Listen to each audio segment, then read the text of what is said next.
আমরা শুরু করবো সেট চ্যাপ্টার দিয়ে, ঠিক আছে? তাহলে আমাদের আজকের টপিক হবে সেটের বেসিক কিছু জিনিসপত্র জানা, বেশি বেশি না, ঠিক আছে? প্রথমে আমরা জানবো সেট কাকে বলে।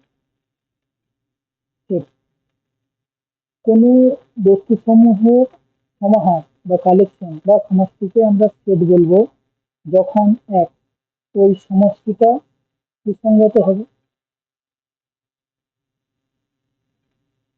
ওই সমষ্টিটা সুসংগত হবে। দুই, এলিমেন্ট গুলো বা সেটের মধ্যে বস্তুগুলো আলাদা আলাদা হবে, ভিন্ন বস্তু একে অপরে আলাদা হবে। আর 3 নম্বর হলো বস্তুগুলো ক্রম নিরপেক্ষ হবে, ক্রম নিরপেক্ষ হবে। তাহলে আমাদের প্রথমে জানতে হবে সুসংগত,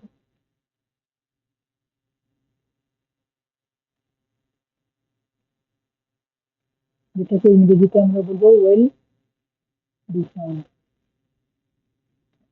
তাহলে আমরা সুসংগত কিভাবে বলবো? কোনো এলিমেন্ট এক্স, তো আমরা কিভাবে বলবো যে কোনো এলিমেন্ট, কোনো এলিমেন্ট এক্স, কোনো এলিমেন্ট এক্স একটা সেটের অন্তর্ভুক্ত হবে কি হবে না, সেই জন্য আমাদেরকে সেটা সংগত কিনা সুসংগত কিনা জানতে হবে। তাহলে সুসংগতটা এইভাবে বলা যাবে যে যদি আমরা একটা সেট ধরি, হ্যাঁ, যদি আমরা একটা সেট ধরি, ধরো আমরা বলছি যে আমরা একটা সেট ধরতে চাই যে আমরা এমন একটা সেট নেবো যেখানে ম্যাথে 60 বা তার বেশি নাম্বার পেয়েছে এরকম ছেলেদের একটা আমরা কালেকশন নেব, ঠিক আছে? তাহলে সেক্ষেত্রে 60 বা তার বেশি যারা পেয়েছে তাদেরকে আমরা চিহ্নিত করে ওই কালেকশনটা করে নিতে পারবো। কিন্তু কিন্তু যদি আমরা এরকম বলি যে যে বুদ্ধিমান ছেলেদের নিয়ে একটা সেট করবো, সেক্ষেত্রে আমরা তার কোনো বুদ্ধিমান, ঠিক কোনটাকে আমরা বুদ্ধিমান বলি সেটা আমরা জানি না, তাহলে আমরা সেক্ষেত্রে ওই কালেকশনটা করতে পারবো না। তাহলে প্রথম হচ্ছে কালেকশন করার জন্য যে একটা নির্দিষ্ট বৈশিষ্ট্য বলে দেওয়া হবে, সেই বৈশিষ্ট্যটা যেমন ভ্যালু আকারে প্রকাশ করা যায় এইরকম আমরা সবসময় দেখবো, তাহলে সেটা আমরা সুসংগত করতে পারবো। যেমন আমরা প্রথমে যে উদাহরণটা নিলাম যে 60 বা তার বেশি নাম্বার পেয়েছে এমন ছেলেদের কালেকশন, সেক্ষেত্রে আমরা যারা 59 পেয়েছে বা 60-এর কম পেয়েছে তাদেরকে আমরা নেবো না। তাহলে সেটের সময় সব, সেটের ক্ষেত্রে আমাদেরকে সবসময় দেখতে হবে যে কিভাবে ওটা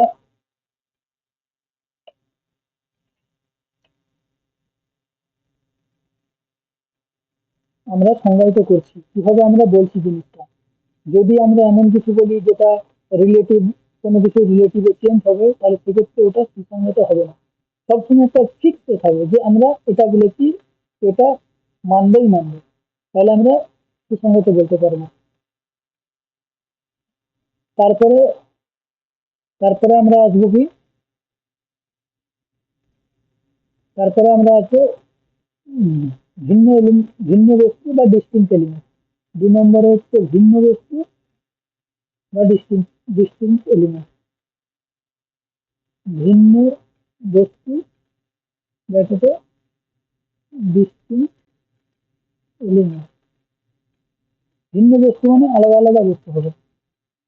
অর্থাৎ যদি আমরা কোনো একটা সেটের কথা ভাবি, সেই সেটে যে এলিমেন্ট গুলো থাকবে সেগুলো রিপিট হবে না, সেগুলো প্রত্যেকটাই আলাদা আলাদা হবে। যেমন আমরা যদি একটা সেট নিই, ধরো এই একটা সেট নিলাম A B C D E, তাহলে এটা একটা সেট, এটা সেট হবে কারণ এর প্রত্যেকটাই আলাদা আলাদা। যদি আমরা এরকম একটা কোনো কালেকশন নিই যে A B B C D D E E F, এইভাবে যদি কোনো একটা কালেকশন নিই, সেক্ষেত্রে বি রিপিট করছে, ডি রিপিট করছে, ই রিপিট করছে। তার মানে এখানে ডিস্টিংক্ট এলিমেন্ট, আলাদাভাবে ডিস্টিংক্ট এলিমেন্ট নেই, এখানে রিপিটেড এলিমেন্ট আছে। তার মানে এটা ভিন্ন এলিমেন্ট হবে না, এটা কিন্তু সেট হবে না, এটা একটা নর্মাল কালেকশন হয়ে যাবে। আর এটা সেট হবে, কারণ এখানে প্রত্যেকটা এলিমেন্ট একে অপরের সঙ্গে আলাদা। এটাই ভিন্ন বস্তু হিসেবে বলা হচ্ছে, যে একটা সেটে যখনই প্রত্যেকটা বস্তু একে অপরের সঙ্গে আলাদা হবে তখনই সেটা সেট হবে। তার মানে এটা সেট হবে, কিন্তু এটা সেট হবে না। এবার আমাদের 3 নম্বর যেটা আছে সেটা হলো ক্রমনিরপেক্ষ। মানে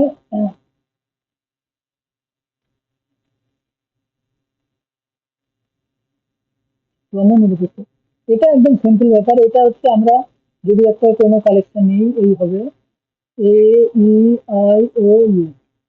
আবার একটা কালেকশন নিই, B is equal to A I O E U. এইভাবে যদি একটা কালেকশন নিই, তাহলে এই দুটোই কিন্তু একই, দুটোই ইকুয়াল হয়ে যাবে, কারণ এখানে প্রত্যেকটা এলিমেন্ট ডিস্টিংক্ট। আবার দুটো সেটে কিন্তু একই এলিমেন্ট আছে। এখানে যে আমাদের এইভাবেই লিখতে হবে, পরপর এর পরে আমাদের ই লিখতে হবে, আই লিখতে হবে, ও লিখতে হবে, ই লিখতে হবে, এর কোনো মানে নেই। ক্রমনিরপেক্ষ কথাটা বলে এটাই বোঝাতে চেয়েছে যে তুমি সেটটা যখন লিখবে তুমি যে কোনো ভাবে লিখতে হবে, কোনো সিকোয়েন্সিয়ালি যে লিখতে হবে এর কোনো মানে নেই। এটাই ক্রমনিরপেক্ষ কে বোঝাচ্ছি। আর যদি আমরা ইংরেজিতে বলি তাহলে হবে ইন্ডিপেন্ডেন্ট, ইন্ডিপেন্ডেন্ট অফ অর্ডার।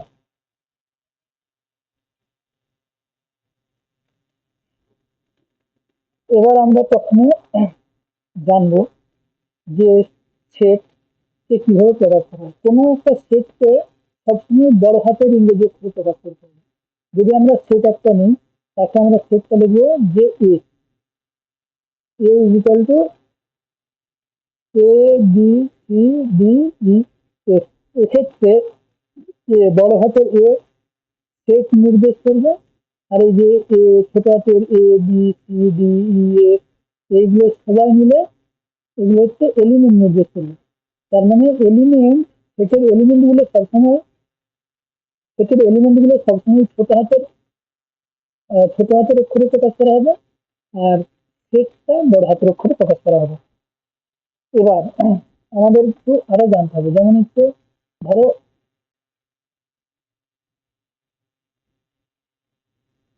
ধরো এক্স একটা এলিমেন্ট, যেটা এলিমেন্ট, এলিমেন্ট হচ্ছে তোমার এ সেটের মধ্যে আছে। তাহলে এটাকে আমরা কিভাবে লিখবো, এই সেটের চ্যাপ্টারে আমরা এটাকে কিভাবে লিখবো, এটাকে আমরা লিখবো এ বিলংস টু এ। এই চিহ্নটাকে বলা হয়, এক্ষেত্রে এই চিহ্নটাকে বলা হবে বিলং টু। আবার ধরো ওয়াই এলিমেন্ট, ওয়াই এলিমেন্ট এ সেটের মধ্যে, সেটের মধ্যে নেই। সেক্ষেত্রে এটাকে আমরা কিভাবে লিখবো, y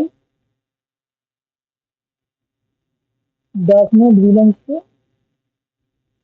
does not belongs to A. এই চিহ্নটাকে বলা হবে does not belong, does not belong to, এই চিহ্নটাকে বলা হবে ডাজ নট বিলংস টু। এরপর আমরা কিছু সিম্বল সম্বন্ধে জানবো। প্রথমে যেটা জানবো সেটা হচ্ছে জেড। এটা হচ্ছে সেট অফ ইন্টিজার। এর থেকে দুটো সেট আসবে, একটা হচ্ছে জেড প্লাস, এটা পজিটিভ, পজিটিভ ইন্টিজারের, পজিটিভ ইন্টিজারের সেট। আর জেড মাইনাস, এটা হচ্ছে তোমার নেগেটিভ ইন্টিজারের। তারপরে আমরা এ করবো এন, এটা হচ্ছে তোমার স্বাভাবিক সংখ্যা বা ন্যাচারাল নাম্বারের সেট, ন্যাচারাল নাম্বারের সেট, ন্যাচারাল নাম্বারের সেট। এবার এটাকে আমরা দুভাগে ভাগ করতে পারবো। n প্লাস পজিটিভের সেট আর n মাইনাস যেটা হবে নেগেটিভের সেট। তারপরে আমরা আরো যেগুলো করব কিউব,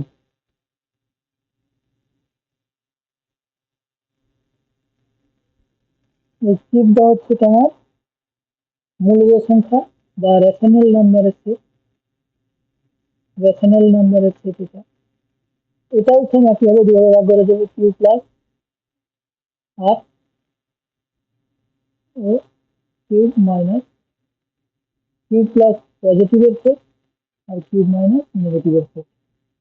তারপরে আমরা কি করব, আর আরটা হচ্ছে বাস্তব সংখ্যার সেট বা রিয়েল নাম্বারের সেট, রিয়েল নাম্বার সেট এটাকেও আমরা দুভাবে ভাগ করতে পারবো, আর প্লাস এটা পজিটিভ রিয়েল নাম্বার আর মাইনাস এটা হচ্ছে তোমার নেগেটিভ রিয়েল নাম্বারের সেট। তারপরে আমরা 5, এটা হচ্ছে নাল সেট বা ভয়েড, তার মানে এটাতে হচ্ছে কোনো এলিমেন্ট থাকবে না। বাংলায় যদি বলি শূন্য সেট, বাংলায় যদি বলা হয় তাহলে এর নাম হচ্ছে শূন্য সেট, কারণ এর একটাও এই সেটে কোনো এলিমেন্টই থাকবে না। তারপরে এই ইপসাইলন আর ইপসাইলন এটা বলে দিয়েছে এটা বিলংস টু এটা ডাজ নট বিলং টু।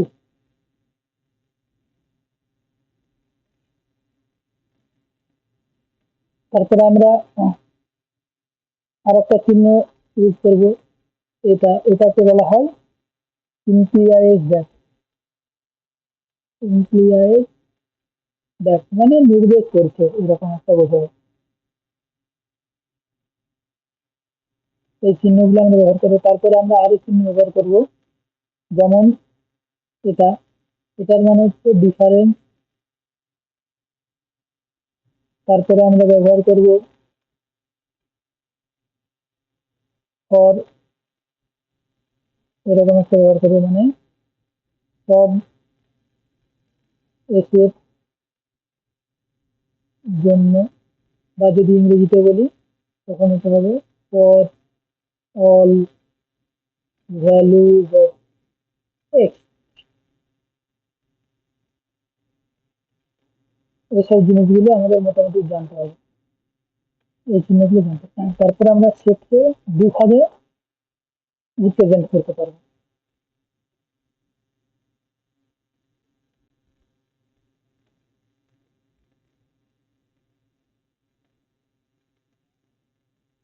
সেটকে আমরা দুভাবে রিপ্রেজেন্ট করতে পারবো, একটা হচ্ছে রস্টার পদ্ধতিতে,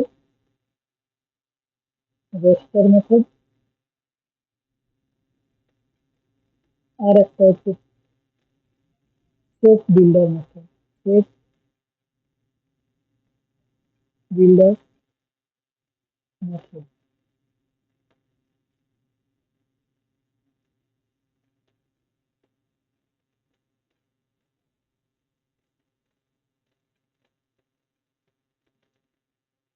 তাহলে প্রথমে আমরা রস্টার পদ্ধতিতে কিভাবে দেখবো সেটা আমরা দেখাবো। তাহলে রস্টার পদ্ধতির এক্সাম্পলটা হচ্ছে যেটা আমরা নর্মালি যেসব আমরা লিখি, ধরো A is equal to A E I O U, এইভাবে প্রকাশ করা থাকলে এটা হচ্ছে রস্টার পদ্ধতিতে প্রকাশ করা হচ্ছে। আর শিডিউলার পদ্ধতিতে আমরা কিভাবে লিখবো, A is equal to x subject, x হলো ইংরেজি অক্ষরে, ইংলিশ অক্ষরে ভয়েল, এটা হচ্ছে রস্টার পদ্ধতি। এই দুটো সেট ইকুয়াল হবে। আবার আমরা এইভাবে লিখতে পারবো এ ইজ ইকুয়াল টু 1 2 3 4 5, তাহলে এটাকে সেট বিল্ডার পদ্ধতি কিভাবে লিখতে পারবো, A is equal to n such that 1 less than is equal to n less than is equal to side, যেখানে n হলো পূর্ণ সংখ্যা, এইভাবে n। যখন আমরা লিস্টের মতো করে প্রকাশ করব তখন সেটাকে সেটাকে বলা হবে রোস্টার মেথড। আর যখন আমরা একটা কোনো বৈশিষ্ট্য দিয়ে প্রকাশ করব কোনো ক্ষেত্রে, তখন সেটাকে আমরা বলবো সেট বিল্ডার মেথড।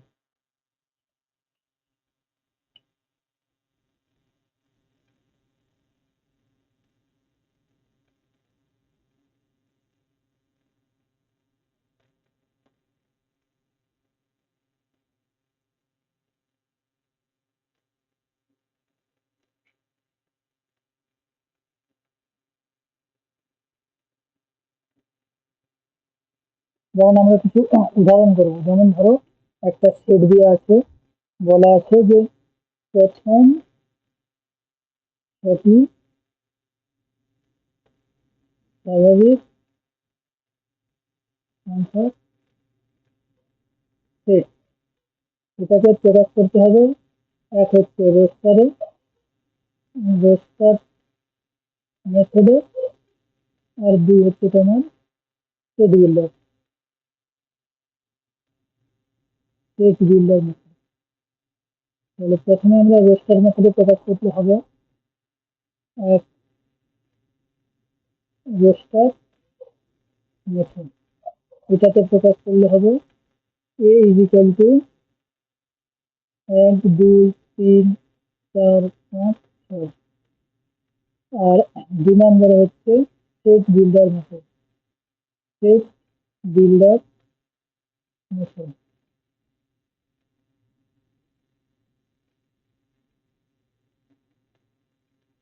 এটাকে আমরা কিভাবে প্রকাশ করবো, এটাকে প্রকাশ করবো a is equal to x subject x 1 less than is equal to x less than is equal two 5, x হলো পূর্ণ সংখ্যা।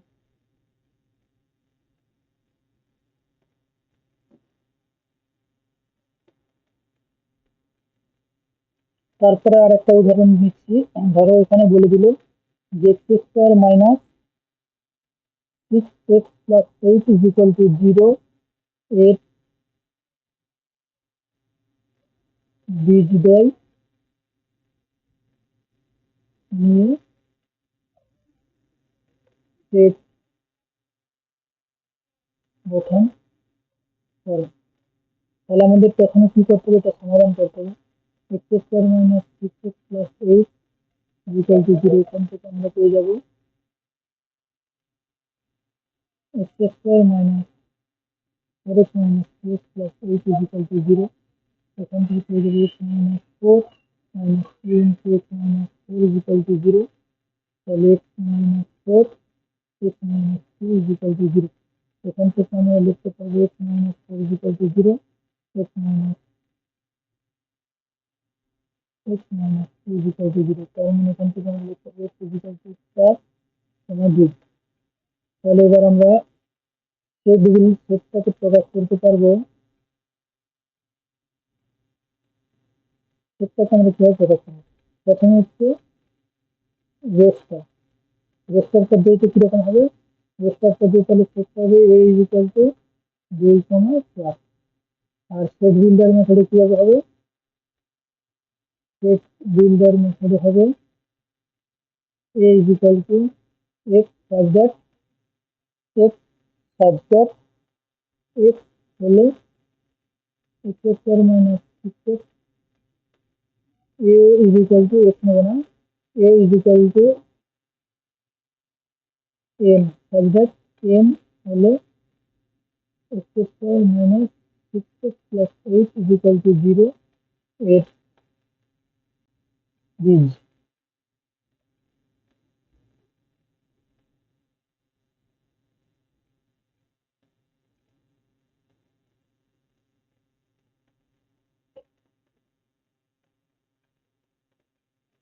চলো আজ এখানেই শেষ, নেক্সট থেকে আমরা করবো বিভিন্ন সেটের সংজ্ঞা, তার উদাহরণ, তারপরে যদি হয় সেখানে কিছু সেটের কিছু রুলসও করানো হবে। Thank you.